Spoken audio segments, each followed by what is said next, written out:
Cowboy. Don't look, my dress is gone, whispered the Apache woman behind the waterfall. Before we dive into the story, don't forget to like the video and tell us in the comments where you're watching from. Mason Hale reached the canyon near mid-afternoon, the sun hitting the stone walls in a way that made the air feel hotter than the open plains behind him. He had been riding since sunrise, stopping only once to check the worn leather straps on his saddle and to give his mare, Bramble, a short rest. His work as a horse trader often kept him moving between scattered settlements. But this trip had a different weight behind it. He was on his way to deliver 2 mares to a rancher north of the canyon, hoping the payment would cover the feed and supplies he needed for the next few months. Money was always tight, and he tried to avoid staying in one town long enough for anyone to ask about his past. His past never left him, even when no one asked. Years earlier, he had worked with a scout group that patrolled disputed regions along the frontier. One choice he made during a tense night raid resulted in deaths he still replayed in his mind. Since then, he kept to quiet work, stayed away from crowds, and avoided situations that required trust.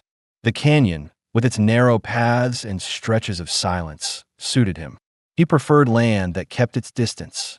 He guided Bramble toward the small waterfall he knew from previous travels.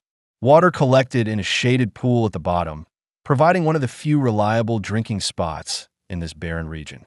As they approached, Mason slowed his pace, scanning the ground automatically for fresh sign, tracks, disturbed sand, anything to suggest he wasn't alone.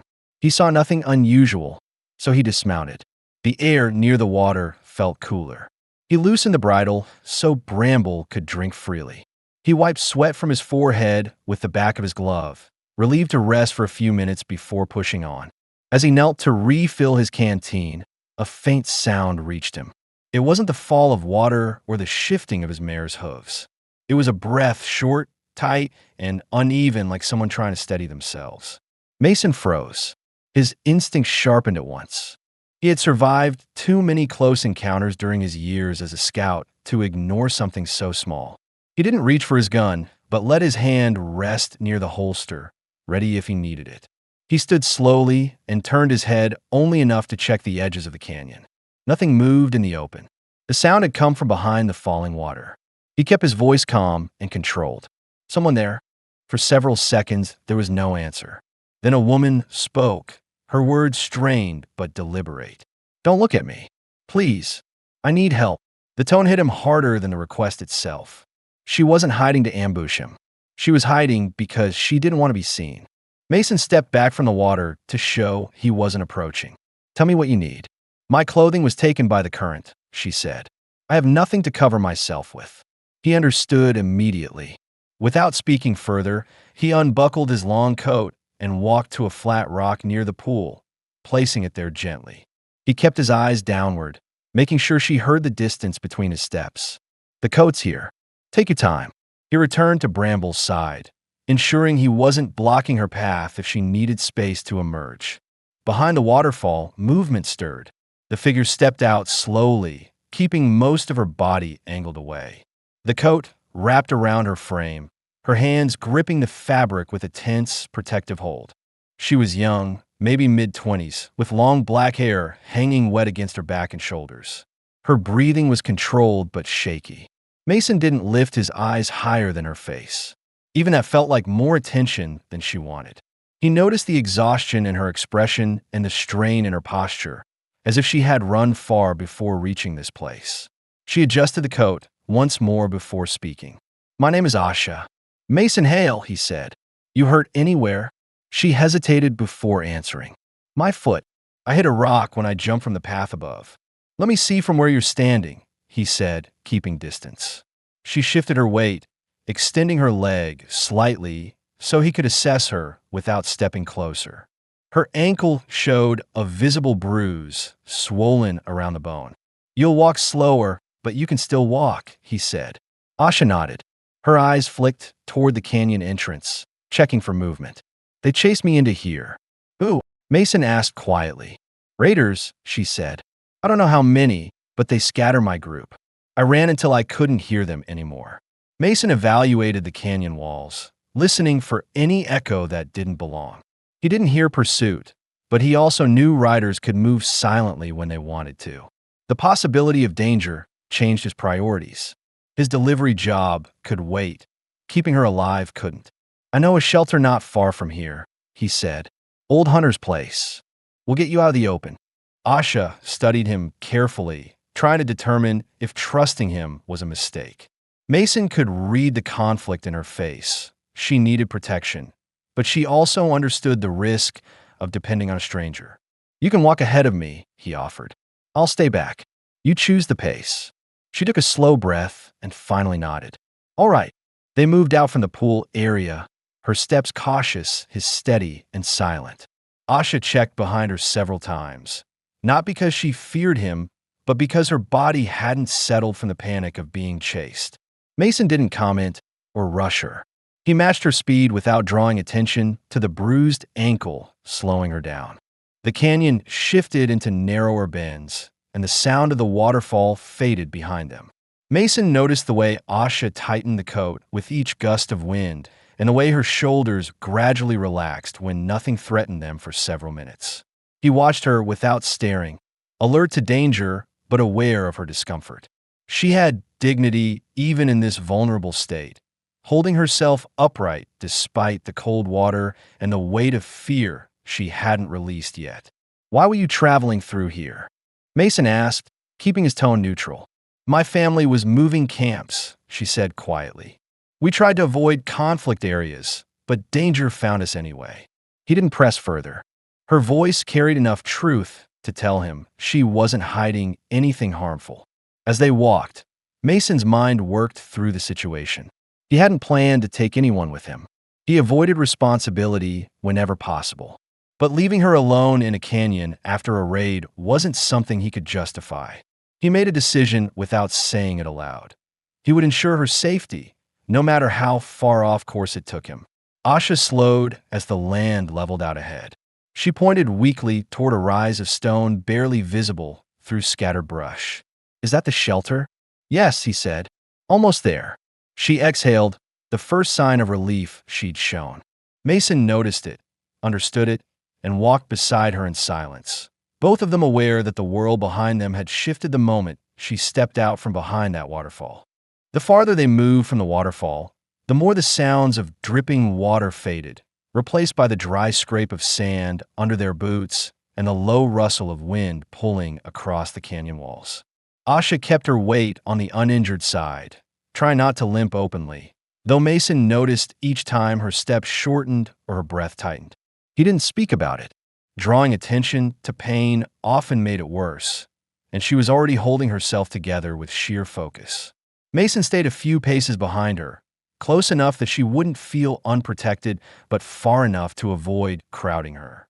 He knew how easily someone could feel trapped when their freedom had just been taken from them. His years with the Scouts had taught him that survival wasn't always about physical strength. It was about giving a frightened person room to breathe. Asha glanced back every few minutes, checking that he hadn't stopped or drifted away. Each time she looked, she found him walking with the same steady rhythm. His attention split evenly between her movements and the canyon around them. She realized slowly that he wasn't guarding her. He was watching for threats she might not see. They reached a bend where the canyon floor widened into a shallow basin dotted with scrub. Mason paused, signaling her to rest without speaking. She lowered herself onto a flat rock, pulling the coat over her legs. Her wet hair clung to the fabric, cooling her quickly. She wrapped her arms around her middle and held herself still, trying to calm the shaking that came from adrenaline wearing off. Mason stopped a few feet away, letting her settle before he spoke. "How long were you running?" "Since morning," she said, her voice tired. "I thought I could outrun them, but the canyon turned me around. When I reached the water, I didn't know where else to go." "Anyone else from your group make it out?" he asked. She shook her head. "I don't know. The raid happened fast. I lost sight of everyone when the fire started." Mason felt a familiar pull in his chest.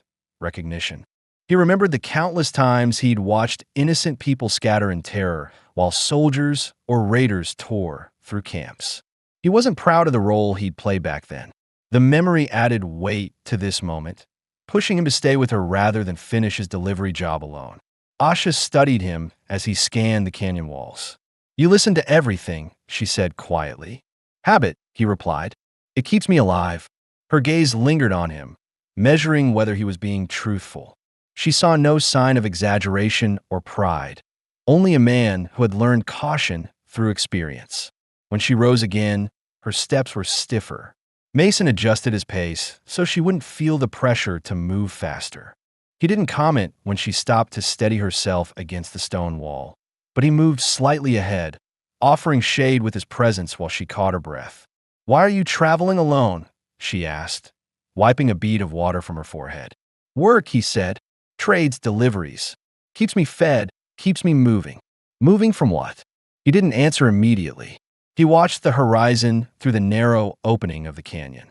"From things I don't want following me," he finally said. She accepted that without pushing further, understanding the tone more than the explanation.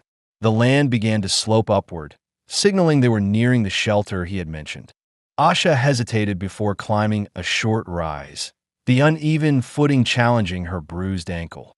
Mason stepped beside her, not to take her arm, but to give her balance if she chose to use him. She didn't hold on, but she stayed close enough that his support was there if needed.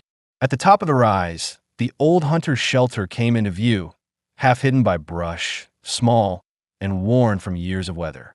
Its slanted roof sagged toward the right, and a narrow entrance sat just wide enough for one person to slip through. Smoke stains along the stones proved someone had used it once, but the place now looked untouched. Asha stared at it with a mixture of relief and hesitation. "No one is inside?" "I checked it last season when I passed through," Mason said. "Empty then." "Probably still empty." She let out a slow breath. "It's better than being out here." Mason nodded and moved toward the shelter with caution, approaching from the side rather than walking straight in. Asha watched him move, noticing the way his body shifted into alertness, shoulders slightly tensed, steps silent, hand near but not on his weapon. She saw then that this wasn't just a traveler. He had been trained for danger. He stepped through the entrance first, scanning every corner. Only when he was fully certain did he turn to her and give a short nod. "Safe." Asha walked inside, pulling the coat tighter around her. The air was dry and still, and the shade inside the shelter gave her a stronger sense of security than the open canyon ever could. She leaned against the stone wall and inhaled slowly, allowing her mind to settle after the long escape. Mason waited a moment near the doorway, watching her reaction before stepping aside. He didn't ask her to sit or move or explain anything else. She had already revealed more fear in one afternoon than she likely had in months, and he wasn't going to push her any further. "Thank you," she murmured, her eyes focused on the floor. "For stopping. For not walking away." He studied her for a breath. Her voice carried exhaustion, but also strength, an unwillingness to break even when stripped of everything. "I wasn't going to leave you in that canyon," he said simply. Asha lifted her gaze, meeting his eyes for the first time with steady clarity. "Good," she said, "because I don't think I could have made it out alone." Mason didn't smile or make light of it. He only nodded once, accepting the truth without judgment. The sun dipped lower outside, casting long shadows through the broken slats of the roof. Inside the shelter, Asha drew her knees up beneath the coat, keeping herself warm. Mason stood near the entrance, listening to the canyon for any sound that didn't belong. Both of them understood, without saying it, that their lives had shifted directions the moment she whispered for help behind the waterfall. The inside of the shelter held a faint smell of old smoke and dry earth, the kind of scent that lingered after years without use. The walls, made from stacked stone and rough-hewn logs, trapped the last traces of daylight, leaving the interior dim but not completely dark. Asha stepped further inside, keeping the coat wrapped tightly around her body as water dripped from the ends of her hair onto the cracked dirt floor. Mason set his saddlebags down near the entrance, choosing a place where he could see both the doorway and most of the room. It wasn't habit, it was survival instinct he could never fully turn off. He removed a small bundle of brush from one of the bags and crouched near the old fire pit, testing the remains of charred wood left behind by whoever had used the shelter before them. Some pieces were still dry enough to catch flame. Asha watched him work, studying the slow, methodical way he arranged the sticks. She noticed how controlled his breathing stayed, how precise his movements were. He didn't rush, and he didn't make unnecessary noise. "You've done this many times," she said softly. "More than I wanted to," he replied. She sat on a low ledge built into the back wall, pulling her knees closer to conserve warmth. The coat shielded her, but the cold from the wet fabric beneath it made her shiver. She rubbed her arms briskly, trying to warm them. Mason saw the tremor and shifted the fire bundle closer to the pit. "It'll warm up fast once this gets going," he said, striking a match. The flame caught quickly, sending a faint glow across the floor. The flicker illuminated Asha's features, tired eyes, tense jaw, and a guarded expression that didn't soften even when she thanked him. Mason added thicker pieces of wood, building the fire slowly. Once he was satisfied, he sat a short distance away, giving her space to settle. The fire filled the shelter with a low crackle, smoothing the raw edges of silence. Asha let out a breath that seemed to ease some of the pressure inside her. She wasn't comfortable yet, but she wasn't on the verge of collapse anymore. She pressed the side of her foot against the stone wall to test her balance, wincing at the ache radiating from her ankle. "Does it hurt badly?" Mason asked. "It's manageable," she answered. "I've walked with worse." Her words carried the weight of someone who had learned endurance out of necessity rather than choice. "You'll need to rest it tonight," he said. "Pushing it might make it worse." She didn't argue. After several moments, she spoke again, voice steadier but still wary. "Why were you alone out here?" Mason shifted his gaze to the fire. "I was taking horses north. That's the job. Keeps me away from places I don't want to revisit." "What places?" He paused, deciding how much to reveal. He didn't owe her an explanation, but something about her quiet, direct curiosity made him answer. "Old fort towns. Camps where I worked. Too many memories there." She studied him, noticing the faint grimness in his expression. "People you lost?" "Yes," he said, his tone flat. "People I should have protected." Asha didn't press him for details. She knew what it felt like to lose someone and still feel the blame long after the danger passed. The silence between them shifted, no longer tense, but shared in understanding. Outside, wind brushed against the canyon, sending a faint whistle through gaps in the wood. Asha pulled the coat tighter, her shoulders rising as she absorbed the sound. She hadn't felt safe for days, maybe weeks, and the change between running through dusted ravines and sitting by a fire with another human being felt almost unreal. Mason noticed her scanning the corners of the shelter. "No one's coming in tonight," he said. "I checked for tracks on the way here. Ground behind us was clean." Her jaw loosened slightly. "Thank you for looking." He nodded once, acknowledging her trust without responding verbally. Asha shifted into a more comfortable position, letting the fire warm the stone behind her. She kept her eyes on the flames, speaking in a quiet, steady tone. "When the raiders attacked, we had only minutes. They came from the South Ridge.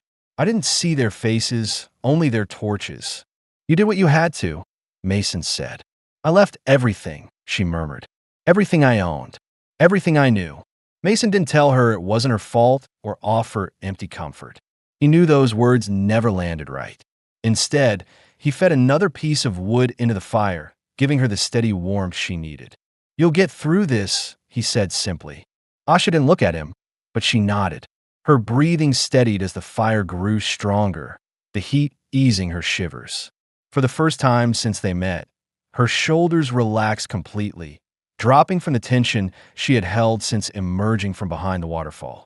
Mason leaned back against the wall near the door, settling into a position that allowed him to rest without lowering his guard. He watched the flames reflect faintly in Asha's eyes as she finally let her gaze soften. For the moment, danger was far away. She wasn't running. He wasn't alone. Neither of them said it aloud, but the shift between them was clear.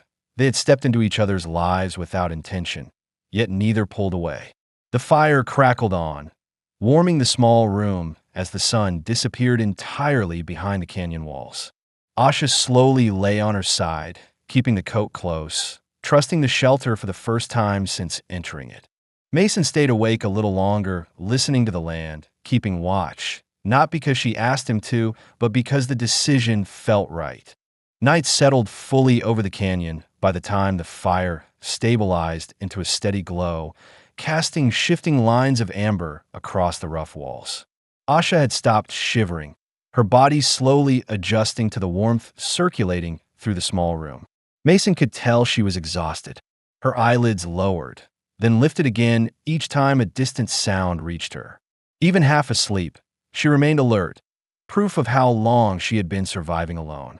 Mason sat near the entrance, one knee raised, his back braced against the log frame. His posture looked relaxed, but it was anything but. Every few minutes he tilted his head slightly, listening for movement outside. Loose rocks shifting, brush being disturbed, hoofbeats, anything that didn't belong to the natural rhythm of the canyon.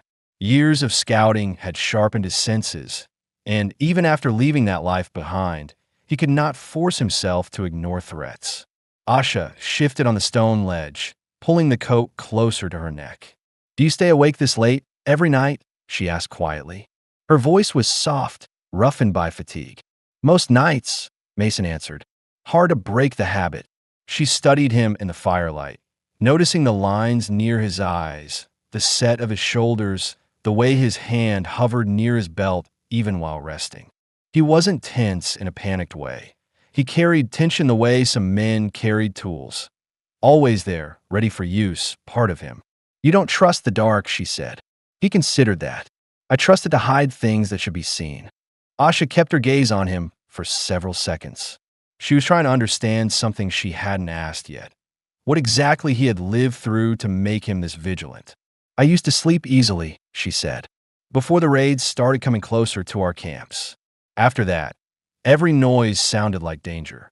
"You're safe right now," Mason said, not as a promise, but as an observation.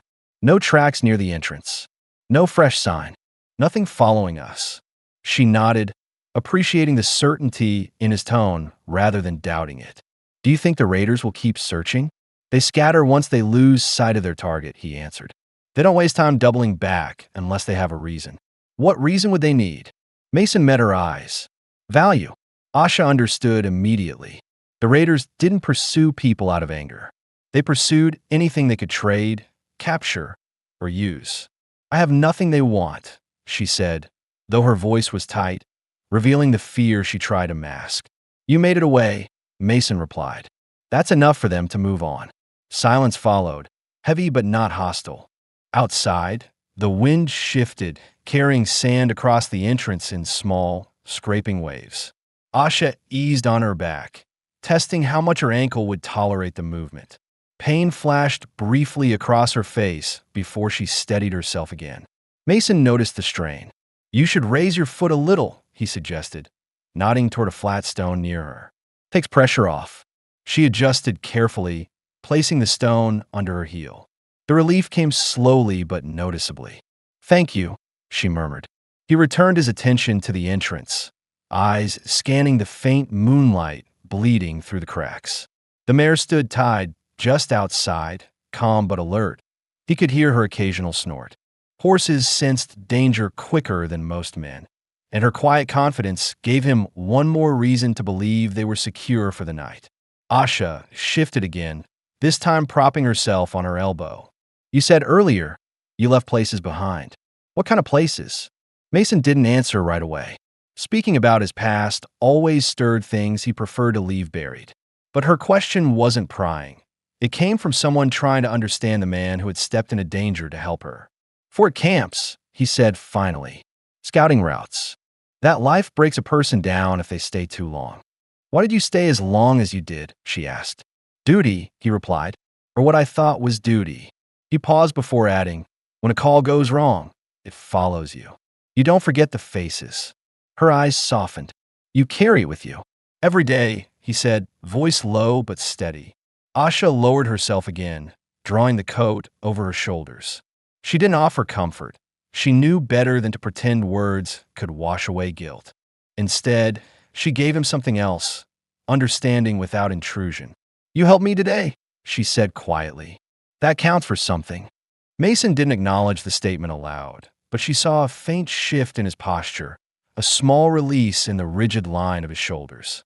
The fire popped once, sending a small ember drifting upward before it faded. Asha's breathing gradually slowed into a rhythm that suggested she was finally drifting towards sleep.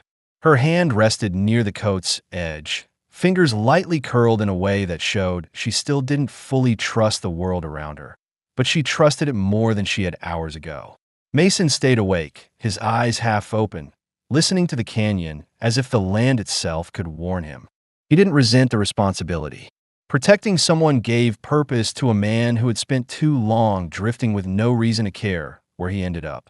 Near midnight, Asha stirred, her voice soft and unguarded. "You'll wake me if something happens?" "You'll know before I do," Mason said. Her lips curved slightly, not quite a smile, but close. Then she let her eyes close again, her breathing evening out as sleep finally claimed her without resistance. Mason watched over her as the fire dimmed, his presence steady and unmoving. For the first time in a long while, he wasn't alone in the dark, and it didn't feel like a burden.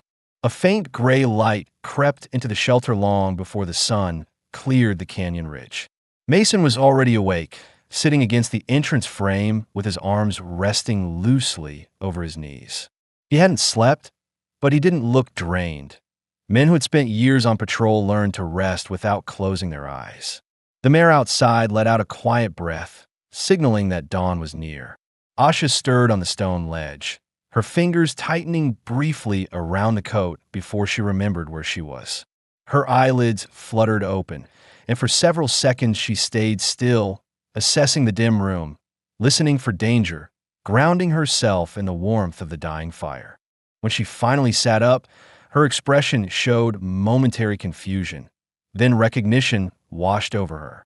"You stayed awake all night," she said, her voice rough from sleep.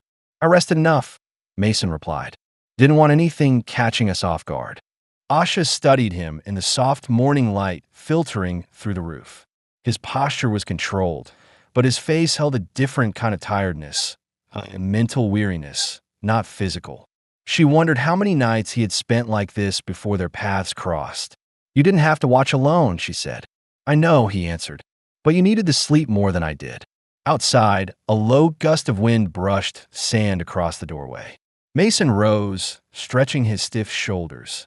The sun hadn't reached them yet, but the air was warmer than the night had been. Asha tested her ankle, placing her foot on the ground carefully. The ache was sharp at first, but not as unbearable as the day before. She exhaled through her nose, relieved she could put weight on it. Mason noticed the way she adjusted her stance. "Still sore? Less than last night," she said. "I can walk." "You shouldn't push it too hard," he reminded her. She gave a small shrug.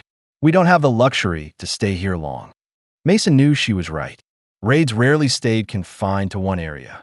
If the group that chased her shifted their search pattern, they could pass near this canyon without warning. He crouched near the fire pit, breaking apart the remaining embers until they could be safely covered with dirt. Asha watched him work, noting how cautious he was with even the smallest tasks. He didn't leave traces, didn't scatter ash, didn't discard anything carelessly. He behaved like a man trained to disappear when needed. "Where will you go after this?" she asked. "North," he said. "I still have 2 horses to deliver." "And after that?" He paused before answering. "Depends on where the road leads." His vague response didn't surprise her. Mason wasn't someone who planned far ahead. He moved from place to place like he was trying to outrun something that didn't move at all. Asha stood finally, pulling the coat around her. She rubbed warmth into her arms, still feeling the chill from yesterday's water. "I'll need clothes before we travel far. We'll look around the canyon," Mason said. "Sometimes hunters leave scraps behind. Could be enough for you to make something." Her brows lifted slightly. "You know how to find things most people overlook." "Comes from years of walking alone," he said. Asha stepped toward the entrance, pausing beside him. She scanned the landscape with the same caution he had shown the night before. The canyon looked empty, but emptiness never guaranteed safety. "Why did you help me?" she asked suddenly. Many men would have kept riding. He met her gaze steadily. Because you needed someone to stop. Her throat tightened at the simplicity of his answer. She wasn't used to kindness without expectation. It unsettled her, but not in a dangerous way. More like a feeling she didn't know how to carry. Mason stepped outside first, making sure the ground was clear before motioning for her to follow. The mare flicked her tail as they approached, sensing movement but showing no agitation. Asha walked slowly, mindful of her ankle. She reached out to touch the mare's neck, her fingers brushing the warm coat gently. The mare responded with a soft snort. "She likes you," Mason said. Asha almost smiled. "She's calmer than most people." Mason tightened the saddle straps while Asha scanned the canyon walls. In daylight, the path ahead looked different, less threatening, more defined. She felt a cautious hope, but she didn't want to cling to it too quickly. "We'll search upstream first," Mason said as he secured the reins. Hunters usually work close to water. Asha nodded. "Lead the way. I'll keep pace." They moved together through the canyon, their steps falling into an unspoken rhythm. Asha no longer checked behind her as often. Mason noticed this change and didn't comment, but it settled something inside him, something small but undeniably present. They found the remnants of an old camp near a cluster of boulders, a broken frame used for tanning hides, a few discarded scraps, and a length of cord stiffened by age. Asha crouched beside the materials, her eyes scanning them with trained skill. "I can work with this," she said. "I've made clothing from worse." Mason watched her tie knots with quiet efficiency, her fingers moving with a familiarity that revealed how resourceful she had become during months of isolation. "You've lived on your own for a while," he observed. "Too long," she admitted. "Surviving is not the same as living." He hadn't expected her to say something so direct. It hit deeper than he let on. Asha lifted her head, meeting his gaze without hesitation. "And you? Have you been living?" Mason closed his bag slowly, thinking. "I've been moving," he said. "Whether that counts as living, I'm not sure." Asha held his eyes for a moment, then nodded as if she understood something about him he hadn't said aloud. "We'll keep going," she said. "Both of us." Mason felt the truth in her words more than the meaning. As they returned to the shelter's doorway to gather the last of their things, a different kind of quiet settled between them. Not fearful, not uncertain, but strangely steady. They weren't alone anymore, and for the first time in a long while, neither one of them resisted that fact. By late morning, the sun reached high enough to warm the canyon walls, casting long, sharp shadows across the dry ground. Asha spread the scraps of hide they had collected across a flat stone outside the shelter. The pieces were worn and uneven, but she examined each one with a focused expression, planning how to turn them into something she could wear. Her fingers moved with steady precision, testing the thickness and deciding which parts could be shaped into panels. Mason stood a short distance away, repairing one of the loose beams above the shelter's entrance. He used a small hatchet to trim the cracked ends, working in careful, controlled motions. The thud of wood echoed lightly in the air, a background sound that felt strangely reassuring to Asha. For months, she had relied only on her own movements and breaths. Now another person's presence filled the space around her without threatening it. "You've done this sort of work before?" she asked, glancing up at him. "Ranch jobs," he said. "You learn to fix things if you want them to last." She threaded a strip of hide through a small hole she had cut, pulling it through with practiced ease. "I learned to sew because no one else wanted to," she said. "Then everyone expected it from me." "You don't seem to mind the task," he observed. "What I mind is having no choice," she replied. "But today I'm choosing, so it feels different." Mason absorbed that quietly, appreciating the clarity of her words. By late morning, the sun reached high enough to warm the canyon walls, casting long, sharp shadows across the dry ground. Asha spread the scraps of hide they had collected across a flat stone outside the shelter. The pieces were worn and uneven, but she examined each one with a focused expression, planning how to turn them into something she could wear. Her fingers moved with steady precision, testing the thickness and deciding which parts could be shaped into panels. Mason stood a short distance away, repairing one of the loose beams above the shelter's entrance. He used a small hatchet to trim the cracked ends, working in careful, controlled motions. He moved to check the next weak part of the roof. Asha watched him for a moment, noticing how he avoided standing directly behind her or making sudden movements. He hovered at the edge of her awareness, steady but non-intrusive, and that consideration created a sense of safety she hadn't felt in a long time. When she returned to her work, she winced slightly as her ankle throbbed. Mason caught the motion immediately. "You need to sit for a bit," he said. "Walking on it all morning isn't helping." "I'm fine," she argued gently, though she already lowered herself to the ground. Her pride always flared first, but she wasn't stubborn enough to ignore pain. Mason set aside his tools and walked toward her. He didn't ask to inspect her ankle again. He only crouched beside her with enough space that she didn't feel crowded. "You're pushing yourself because you want to be useful," he said. "But resting doesn't make you a burden." Asha held his gaze, reading the sincerity in his expression. It wasn't pity, it was practical concern. "I'm not used to someone noticing when I'm struggling," she admitted. "That doesn't mean you shouldn't be seen," he replied. She drew in a slow breath, letting the words settle. After a few minutes of quiet, she resumed measuring the scraps with newly paced movements. Mason returned to reinforcing the shelter, securing loose sections with branches he had trimmed earlier. The day unfolded with the kind of rhythm that felt natural rather than forced. Shared tasks, occasional conversation, long stretches of silence that didn't strain either of them. As Asha shaped the outlines of the dress, she found herself watching Mason's hands. They were strong but moved with an attentiveness that surprised her. Most men she had encountered forced their way through tasks, but Mason handled each piece of wood with deliberate care, as if rushing risked breaking something important. "You treat things gently," she said. Mason paused mid-swing. "Not always, but I'm trying." She nodded, appreciating that he didn't pretend to be perfect. When the midday heat intensified, Mason fetched a water skin from the mare and brought it to her. Asha accepted it without hesitation. Hours earlier, she might have flinched from such closeness. Now she drank and handed it back with calm steadiness. "You're getting color back," he said, noticing the warmth in her face. "Feeling more like myself," she answered. "Good. Means you're healing." Asha resumed sewing, her fingers threading strips of hide with small, even motions. "Healing doesn't only happen in the body," she said quietly. "Sometimes it starts when someone treats you like you matter." Mason looked at her directly for the first time in several minutes. His eyes held a quiet understanding, an acknowledgement that neither of them had been treated gently by life for a long time. "You matter," he said plainly, without reaching for sentiment. Asha didn't look away. She absorbed the statement in full, and something in her posture softened again, just slightly.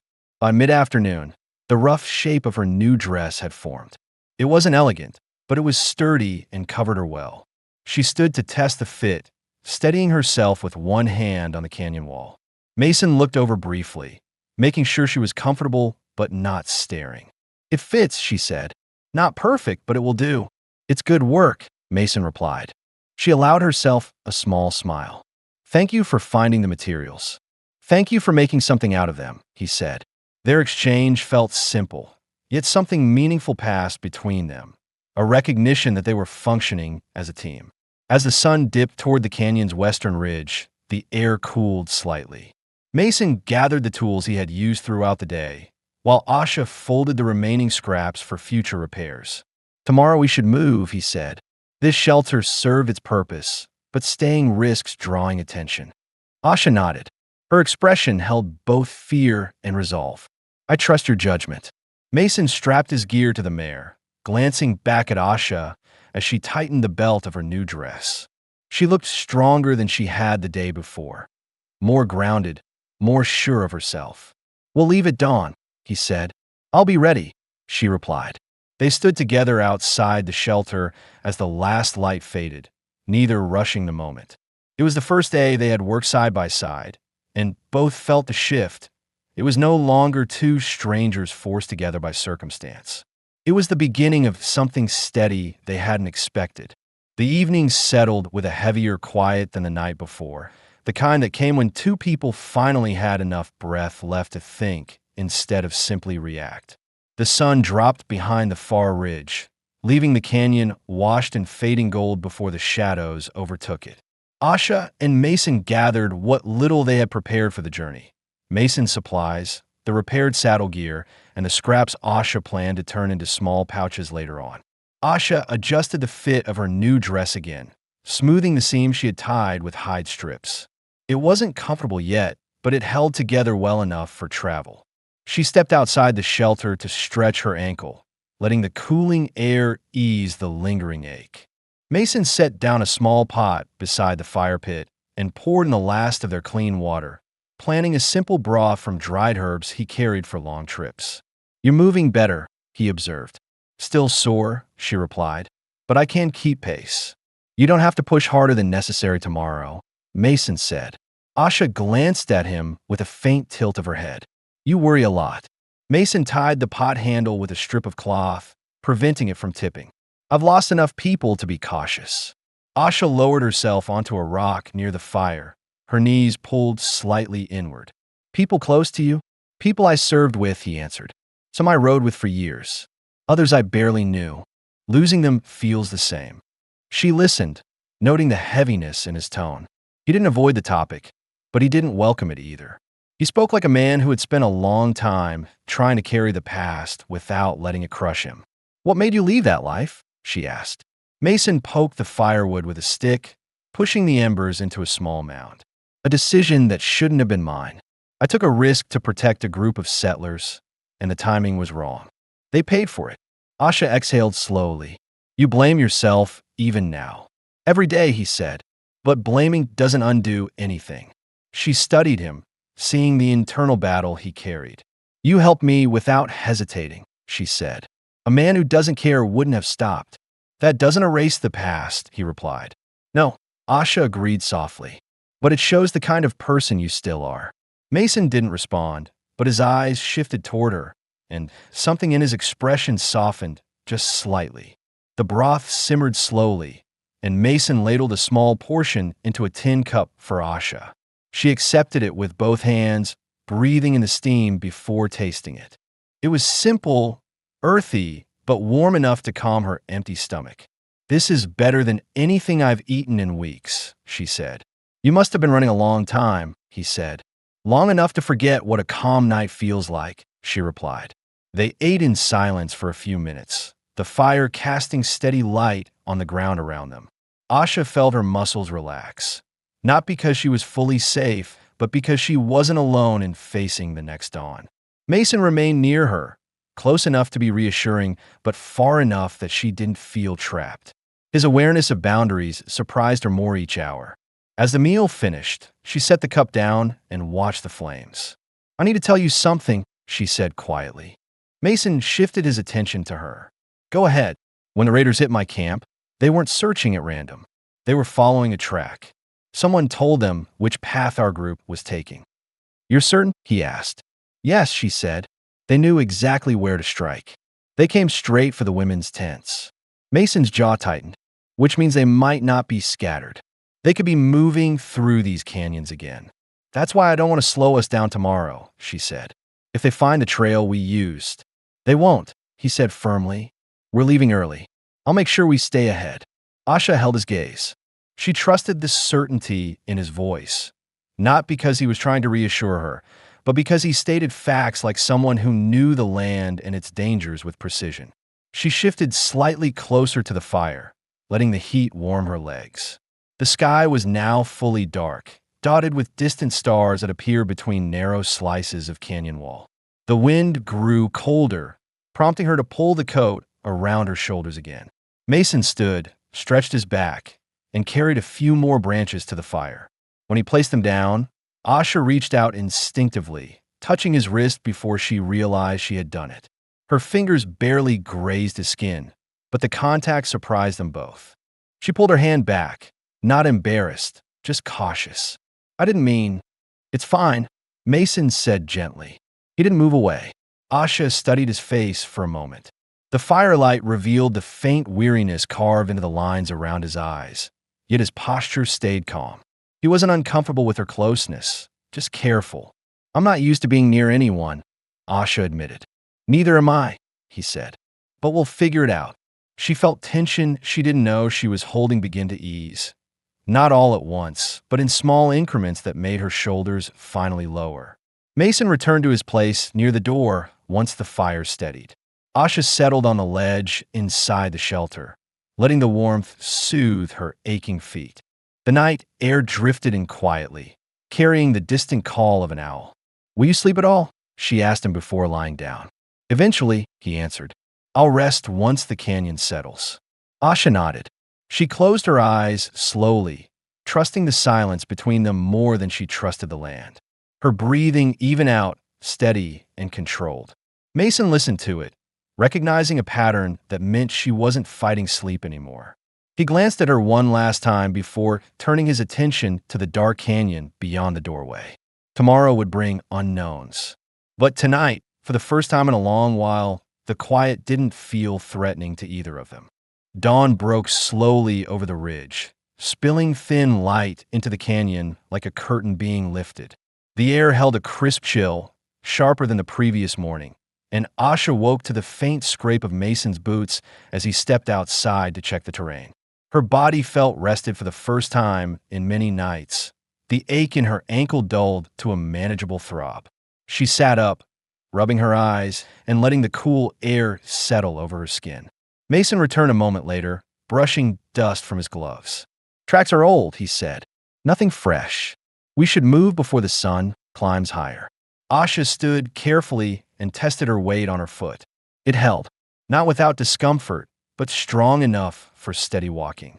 She tightened the belt around her high dress and stepped outside, letting the early light warm her shoulders. "I'm ready," she said. Mason nodded, adjusting the cinch strap on the mare. "I'll leave for the first stretch. The path is narrow in places, so keep close." She positioned herself just behind him. She didn't cling to his presence, but she stayed near enough that he could hear her steps. It wasn't fear anymore, just a practical need for safety in unfamiliar terrain. They walked along the canyon floor, the walls rising sharply on either side. Mason kept his pace slow, guiding the mare over loose stones and dry patches. Asha matched his stride without complaint, her focus fixed on the winding path ahead. The coat remained tied around her waist now that the sun was warming the air. After several minutes, she spoke quietly. "If I had been alone today, I might not have left the shelter." "You're not alone," Mason said, not turning his head. "Not while you're with me." She absorbed the statement silently. He didn't say it as a vow or a grand promise. It was simply the truth he intended to uphold. When they reached the first ridge, the land opened into a wide stretch of brush and scattered rock. Asha paused at the crest, her eyes sweeping over the landscape. The wilderness stretched far in every direction, a reminder of how vulnerable she had been the past few days. Mason studied the horizon beside her. "We'll follow that line of trees. There's a stream past the bend. Fresh water will help us at midday." Asha nodded, appreciating how he explained each decision rather than expecting her to follow blindly. They moved down the slope, the mare stepping carefully behind them. Asha watched Mason's movements, how he scanned the land constantly, how he checked shadows without appearing nervous, how he slowed whenever the terrain shifted. Everything he did was intentional. "You know this area well?" she asked. "Traveled through it every season for the last 5 years," he said. "Sold horses to a ranch north of here. Learned the safe paths the hard way." "What happened on the unsafe ones?" she asked, not accusing, just curious. "Lost a good man to a flash flood," he said quietly. "Lost another to an ambush. Since then, I plan my routes more carefully." Asha didn't respond right away.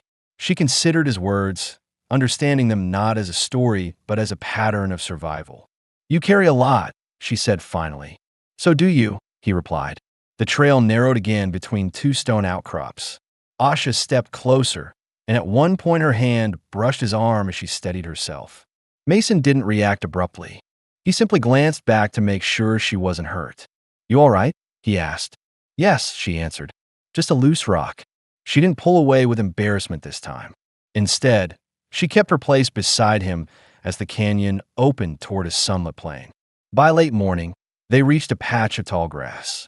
A stream shimmered softly through the center, its slow current reflecting the bright sky. Mason let the mare drink while he refilled their water skin.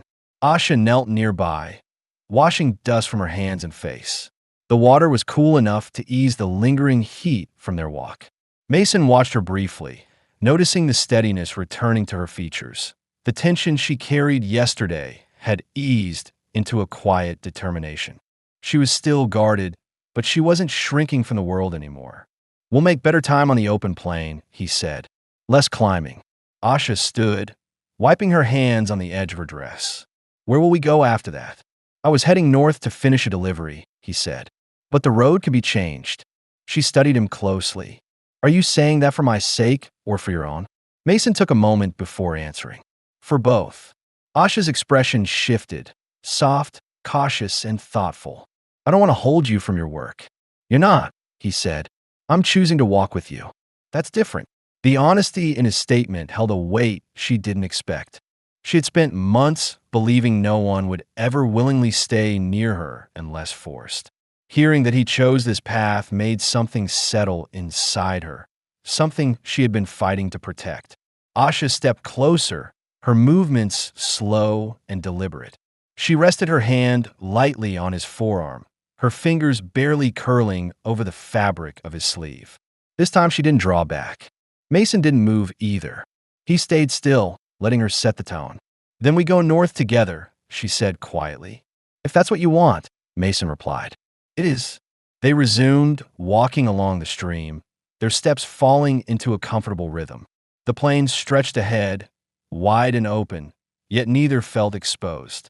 The sense of partnership between them had grown into something unspoken but firm. For the first time since they met, the path didn't feel temporary. They were no longer two separate lives crossing by accident. They were choosing the same direction, willingly, without fear or hesitation. And neither of them looked back. By late afternoon, the open plain gave way to a gentle rise covered in scattered juniper trees. The sky had shifted into a softer shade of blue, stretched wide above them without a single cloud.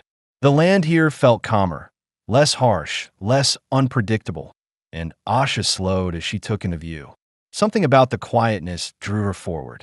Her shoulders lowered and the tightness in her breath eased. Mason guided the mare up the slope, stopping at the crest. From there, a small valley revealed itself, sheltered on three sides and open only to the east. A stream wound through the center, curving gently around a patch of flat ground large enough for a home, a corral, and anything else two people might build over time. It was far from any known settlement, yet not so remote that survival would be impossible. Asha stepped ahead of him, her eyes fixed on the valley. It's peaceful, she said. It's forgotten land, Mason replied. Most riders pass it without noticing. Do you think it's safe? She asked. As safe as anywhere can be, he said, and easier to defend than open canyon trails. Asha walked down the slope, moving slowly to avoid straining her ankle. When she reached the stream, she crouched to trail her fingers through the water. It was cool and clean. She splashed some onto her face, letting the droplets run over her skin, and, as she did, Mason saw something he hadn't seen since they met. Relief. Real, visible relief. She stood again, brushing her wet hands over her dress. I could live here, she said softly, if that's something we're considering. Mason approached with measured steps. I wasn't planning on settling anywhere, he admitted, but plans don't have to stay fixed. Asha turned to him fully, the coat tied at her waist, her dark hair drying unevenly in the warm breeze. She looked stronger than she had at the waterfall, still guarded, but no longer ready to flee at the slightest noise. Yesterday, I was running for my life, she said. Today I'm standing in a place that feels like it belongs to someone who survived. You survived, Mason said. So did you, she replied, even if you don't call it that. He lowered his gaze briefly, acknowledging the truth in her words. He hadn't thought of himself as surviving anything, only enduring it. But her presence had changed the weight of his thoughts, softened the edges of the regret he carried. Asha stepped closer. You helped me when you could have turned away. I don't forget that. You gave me something too, Mason said quietly. A reason to stop moving. She held his eyes, searching for hesitation and finding none. Slowly, she reached out and placed her hand on his chest, feeling the steady rise and fall of his breath. Her touch was gentle but confident. Mason didn't move at first. He let her choose how close she wanted to stand. When she didn't pull away, he lifted his hand and rested it lightly on her back, careful not to startle her. You're not alone anymore, she said. And neither are you, he answered. They stood together by the stream, not rushing the moment. The silence that settled around them wasn't the guarded quiet of their first day. It was a calm shaped by mutual choice. After a long pause, Asha looked toward the flat patch of ground near the trees. If we cleared those stones, we could build a small shelter, she said. Stronger than the hunter's one. We can start as soon as you want, Mason replied. Today, she said. I want today. Mason nodded. Then today it is. He led the mare to the shade of a juniper tree, while Asha began gathering smaller stones to mark the foundation line. Her pace was slow at first due to her ankle, but she worked steadily, her movements purposeful.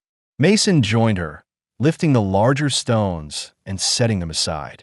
Their tasks aligned seamlessly. No instructions needed, no confusion, only quiet cooperation. As they worked, light shifted across the valley floor, turning the grass a deeper gold. Mason straightened his back and watched Asha as she adjusted a row of stones. There was a calm strength in her posture, a certainty that hadn't been there the day before. You're sure about staying here? He asked. Yes, she said without looking up. Are you? He stepped closer until she faced him again. I am. Asha's breath caught for a moment, not from fear but from something unfamiliar, stability. Mason reached out slowly, letting her see his hand before he touched her. When she didn't step back, he rested his palm along her cheek. Her eyes softened, and she leaned into the contact with a quiet acceptance that held more meaning than any words. She moved closer, closing the small gap between them. Then this is our beginning, she said. Mason lowered his forehead to hers, steady and deliberate. Ours, he agreed. They stood like that for several seconds, grounded by everything they had endured and everything they were willing to build together. As the sun dipped behind the ridge, they returned to their work, shaping the land one stone at a time. The valley felt different now. Not just a hiding place or a passage between dangers, but a home being created deliberately, with intention and hope. For the first time in years, Mason saw a future that wasn't defined by running. And for the first time since the raid separated her from her people, Asha felt anchored to something she chose rather than something she escaped. Their day ended with the foundation of a shelter half laid out, the mare grazing nearby, and a fire beginning to crackle under the open sky. They had found safety, belonging, and each other, no doubts remaining, no loose ends left behind. The new life they would build was theirs, chosen freely. And it began here, together,